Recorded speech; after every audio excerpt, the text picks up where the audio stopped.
சின்ன மருமகள்ல அடுத்து என்ன நடக்க போகுது அப்படின்னு பார்த்தீங்கன்னா, அப்பத்தா வந்து தமிழையும் சேதுவையும் சேர்த்து வைக்கிறதுக்காக போட்ட நாடகம் ஒட்டுமொத்த குடும்பத்துக்கும் தெரிஞ்சு போயிருது. எல்லாரும் வந்துட்டு அப்பத்தாவை கோவமா திட்டிட்டு போயிடுறாங்க. இன்னொரு பக்கம் இந்த சாவித்திரிக்கும் ஈஸ்வரிக்கும் கொண்டாட்டமா இருக்கு. நல்ல வேளை இந்த கிழடி சேர்த்து நமக்கு தான் சொத்து எழுதி வைக்கல, அந்த தமிழ்ச்செல்வியை சேர்த்து வைக்கணுமோ அப்படின்னு நினைச்சேன். நல்ல வேளை அது நடக்கவே கிடையாது. நமக்கு சொத்து வரலைனாலும் பரவாயில்ல, அந்த தமிழ்ச்செல்வியும் சேதுவும் சேரவே கூடாது. இந்த ராஜாங்கத்தோட பிள்ளைங்க எதுவுமே நல்லா இருக்கக்கூடாது அப்படின்னு சொல்லிட்டு ரொம்ப வந்து குடும்பத்தை அழிக்கிறதுக்காக பிளான் போட்டுக்கிட்டு இருக்கு. ரொம்ப சந்தோஷமா இங்கிட்டு பார்த்தா அப்பத்தான் சோகமா உட்காந்துருக்காங்க. ராஜாங்க வந்து என் மூஞ்சிலே முழிக்க கூடாது அப்படின்னு சொல்லிடுறாரு. இதை நினைச்சு நினைச்சு அப்பத்தான் வந்து ரொம்ப சோகமாவே உட்காந்துருக்காங்க. அப்பையும் பார்த்துட்டு கண்மணியும் ஆறுமுகமும் ஹனிமூன்ல இருந்து வந்துடுறாங்க. என்ன அப்பத்தா ஆச்சு, உனக்கு என்ன ஆச்சு? நீ செத்துட்டதா எல்லாரும் சொன்னாங்க, அதனாலதான் நாங்க வந்துட்டோம் அப்படின்னு சொல்லும்போது, இல்லடி கண்மணி, நான் தமிழ்ச்செல்வியும் சேதுவையும் சேர்த்து வைக்கணும் அப்படின்னு சொல்லிட்டு தான் அப்படி ஒரு நாடகத்தை போட்டேன். அதை பார்த்தா இப்படி ஆயிடுச்சு அப்படின்னு சொல்லும்போது, இதை கேட்டுட்டு கண்மணி வந்துட்டு, என்ன அப்பத்தா உனக்கு இதுக்கு வேற வழியே தெரியலையா? நீ இறந்து போயிட்டு தான் எல்லாரும் நம்பிட்டாங்கல்ல, உனக்கு ஒன்றுன்னவும் எல்லாரும் துடிச்சிட்டாங்க பாத்தியா, நானும் அதனால தான் வந்தேன் அப்படின்னு கண்மணி சொல்லவும், என்னடி பண்ண சொல்ற? 2 பேர்கிட்டையும் பேசி பார்த்தேன், 2 பேரும் சேர்ற மாதிரியே தெரியல, அதனாலதான் இப்படி ஒரு திட்டத்தை போட்டு நான் இதெல்லாம் பண்ணேன். அதை யாருக்குமே புரிஞ்சுக்கிற மாட்டாங்க அப்படின்னு அப்பத்தா சொல்லிக்கிட்டு இருக்கு. இதை கேட்டுட்டு கண்மணி வந்து, சரி பத்தா நீ சாப்பிட்டியா, ஏன் இப்படி உட்கார்ந்துருக்க அப்படின்னு கண்மணி கேட்குறாங்க. அது ஒன்றும் இல்லடி, ராசாங்கம் என் மூஞ்சிலேயே முடிக்கக்கூடாதுன்னு சொல்லிட்டான் அப்படின்னு அப்பத்தான் சொல்லவும், நான் பேசுகிறேன் அப்பா கிட்ட அப்படின்னு கண்மணி சொல்லிக்கிட்டு இருக்காங்க. அப்புறம் பார்த்தா ராஜவங்க வர்றாரு. என்ன கண்மணி, ஹனிமூன்லாம் எப்படி இருந்துச்சு? ஊரெல்லாம் சுற்றி பார்த்தீங்களா? மாப்பிள்ளை என்ன பண்ணுறீங்க? ஊரெல்லாம் எப்படி இருந்துச்சு? நல்லா சந்தோஷமா இருந்தீங்களா அப்படின்னு கேட்குறாங்க. ரொம்ப சந்தோஷமா இருந்தோம்ப்பா. அப்பத்தான் இறந்துட்டதா நம்ம அண்ணன் ஃபோன் பண்ணி சொன்னிச்சு, அதனால தான் நாங்கள் பதறி அடிச்சுட்டு வந்துட்டோம் அப்படின்னு சொல்லும்போது, ராஜாங்க வந்து, ஆமாம் அப்பாவுக்கு வயசாயிருச்சு தவிர என்ன பண்ணுறது எப்படி நடந்துக்கிறதுனே தெரியல அப்படின்னு சொல்லிட்டு ராஜாங்க வந்துட்டு சத்தம் போட்டுக்கிட்டு இருக்காரு. அண்ணியையும் அண்ணனையும் சேர்த்து வைக்கிறதுக்காக தானப்பா பண்ணாங்க, அப்பத்தான் பண்ணதுலையும் ஏதோ ஒரு விஷயம் இருக்குல்லப்பா, அதுக்குன்னு இன்னும் இப்படி அம்மா பண்ணுறது அப்படின்னு ராஜாங்க ரொம்பவே கோவமா பேசிக்கிட்டு இருக்காரு. சரிம்மா நீ அதெல்லாம் விடு, நீ போய் மேலே போயிட்டு குளிச்சுட்டு சாப்பிட வாங்க அப்படின்னு மோகனா சொல்கிறாங்க. சரின்னு சொல்லிட்டு ஆறுமுகமும் கண்மணியும் வந்துட்டு குளிச்சுட்டு கீழே போயிட்டு சாப்பிட்டுட்டு ரொம்ப சந்தோஷமா இருக்காங்க. தமிழ்ச்செல்வியும் போய் பார்க்குறாங்க. அண்ணி நாங்கள் ஹனிமூன் போயிட்டு வந்துட்டோம், உங்களால் நாங்கள் தான் இப்போ சந்தோஷமா இருக்கோம் அப்படின்னு கண்மணி வந்துட்டு சொல்கிறாங்க. சரி கண்மணி, நீ எப்படியோ சந்தோஷமா இருந்தால் சரிதான், ஏன் ஆறுமுகத்தை கூட்டிகிட்டு அண்ணனை கூட்டிகிட்டு நீ வெளியே போயிட்டு வா அப்படின்னு தமிழை சொல்லிக்கிட்டு இருக்காங்க.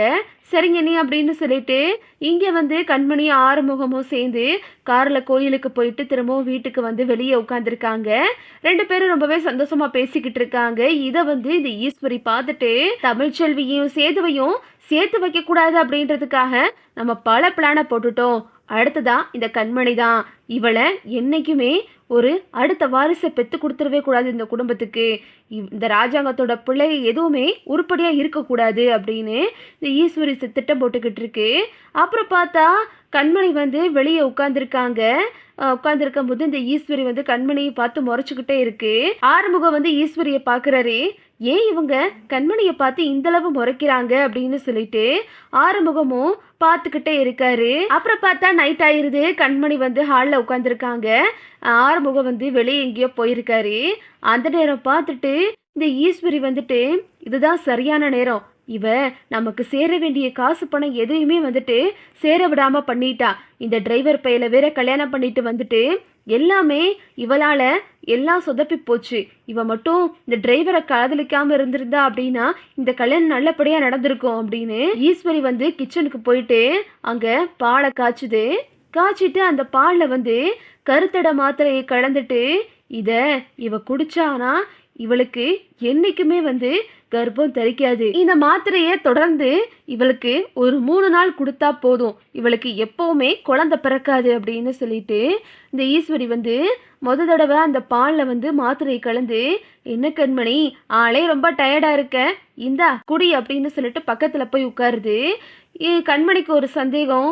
என்ன என்னைக்கும் இல்லாத திருநாளா இன்னைக்கு இவங்க வந்து பாலை கொடுக்குறாங்க அப்படின்னு சொல்லிட்டு கண்மணி வந்து சந்தேகத்தோட பார்க்குது. உடனே வந்துட்டு ஈஸ்வரி வந்து, என்ன கண்மணி இப்படி பார்க்குற, சின்னம்மா உனக்கு போட்டு கொடுக்குறேன்ல குடி அப்படின்னு சொல்லிட்டு ரொம்ப பாசத்தோட இந்த ஈஸ்வரி வந்து கொடுத்துக்கிட்டு இருக்கு. கண்மணியும் சரி இவங்க ஏதோ கொடுத்துறாங்க அப்படின்னு சொல்லிட்டு எதையுமே எதிர்பார்க்காம வந்துட்டு கண்மணி வந்து அந்த பாலை எடுத்து குடிச்சிடுறாங்க. குடிச்சிட்டு கண்மணி வந்துட்டு சரி நான் மேலே போகிறேன் அப்படின்னு சொல்லிட்டு அவங்க வந்து மெதுவாக மேலே போயிட்டு அவங்க ரூமில் இருக்காங்க. கண்மணி வந்து பாலை குடிக்கும்போது இந்த ஈஸ்வரிக்கு சந்தோஷம் ஆயிருது. அப்பாடி, இவ இன்னைக்கு பாலை குடிச்சிட்டா, இன்னைக்கு இன்னும் 2 நாள் இவளுக்கு இந்த பாலை கொடுத்தோம் அப்படின்னா இனிமே இவளுக்கு கர்ப்பமே தரிக்காது அப்படின்னு சொல்லிட்டு ஈஸ்வரி வந்து மனசில் நினச்சிக்கிட்டு இருக்கு. அப்புறம் பார்த்தா கண்மணி வந்து ரூமில் போயிடுறாங்க. ஆறுமுகமும் வந்து படுத்துடுறாரு. 2 பேரும் தூங்கிக்கிட்டு இருக்கும்போது திடீர்னு கண்மணிக்கு வயிறு வலிக்க ஆரம்பிச்சிருது. கண்மணி ஒரே அழுக. என்ன கண்மணி ஆச்சு அப்படின்னு சொல்லிட்டு ஆறுமுகம் கேட்கும்போது, இல்லைங்க நான் நல்லா தான் இருந்தேன், சித்தி எனக்கு பால் கொண்டாந்து கொடுத்தாங்க, அதிலிருந்து எனக்கு ஒரு மாதிரியாகவே இருக்குது, அதை குடித்ததுக்கப்புறம் தான் எனக்கு வயிறு வலியே வந்துருச்சு அப்படின்னு சொல்லும்போது கண்மணி வயிறு வலின்னு சொன்னதுமே ராஜாங்கம் மோகனா எல்லாரும் துடிக்க ஆரம்பிச்சிடுறாங்க. என்ன கண்மணி ஆச்சு, உனக்கு என்ன ஆச்சு, நல்லா தானே இருந்த அப்படின்னு சொல்லிட்டு மோகனா கேட்குறாங்க. அம்மா நல்லா தாம்மா இருந்தேம்மா, என்னன்னு தெரியலம்மா, சித்தி எனக்கு பால் கொடுத்தாங்க, அதுலேருந்து எனக்கு வயிறு வலிக்க ஆரம்பிச்சிருச்சு அப்படின்னு கண்மணி சொல்லும்போது உடனே ஈஸ்வரி வந்து, ஐயோ நான் எதையுமே கொடுக்கலையே, அங்கே அடுப்படியில் இருந்த பாலை தானே உனக்கு எடுத்துகிட்டு வந்து கொடுத்தேன் அப்படின்னு ஈஸ்வரி வந்து நாடகத்தை போடுது. சரி கண்மணி நம்ம உடனடியாக ஆஸ்பத்திரிக்கு போவோம் அப்படின்னு ராஜவங்க சொல்கிறாரு. உடனே ஈஸ்வரி, எதுக்கு ஆஸ்பத்திரிக்கலாம், ஏதாவது வீட்டு வைத்தியம் இருந்தால் பண்ணால் டப்புன்னு வயிறு வலி நின்ற போகுது அப்படின்னு ஈஸ்வரி சொல்லுது. அதெல்லாம் வேணாம், நான் கண்மணியை ஆஸ்பத்திரிக்கு கூட்டிகிட்டு போயிட்டே ஆகணும் அப்படின்னு ஆரம்பம் ரொம்பவே கோமா பேசுகிறாரு. அப்புறம் சேது வந்துடுறாரு. எல்லாரும் சேர்ந்து கண்மணியை ஆஸ்பத்திரிக்கு கூட்டிகிட்டு போகிறாங்க. ஆஸ்பத்திரிக்கு கூட்டிகிட்டு போயிட்டு டாக்டர் வந்து செக் பண்ணி பார்க்குறாங்க கண்மணியை. இந்த மாதிரி இந்த பொண்ணுக்கு யாரோ கருத்தடை மாத்திரை கொடுத்துருக்காங்க, அதனால தான் இந்த பொண்ணு வந்து இந்த மாதிரி வயிறு வலிக்க ஆரம்பிச்சிருச்சு. கடவுள் புண்ணியத்தில் தடவை அந்த மாத்திரையை யூஸ் பண்ணும்போதே அவங்களுக்கு இந்த மாதிரி சிம்டம்ஸ் காட்டிருச்சு. இன்னும் இந்த மாதிரி பவர்ஃபுல்லான மாத்திரையெல்லாம் இன்னும் 2 நாள் போட்டால் அவங்களுக்கு என்றைக்குமே குழந்தை தரிக்காது அப்படின்னு டாக்டர் சொல்லும்போது இதை கேட்டுட்டு ஒட்டுமொத்த குடும்பமும் அதிர்ச்சி ஆகிருது. டாக்டர் கேட்குறாங்க, நீங்கள் எதுவும் இந்த மாத்திரையை யூஸ் பண்ணுறீங்களா அப்படின்னு கேட்கும்போது, இல்லை டாக்டர் நாங்கள் எதுவுமே யூஸ் பண்ணல அப்படின்னு சொல்கிறாங்க.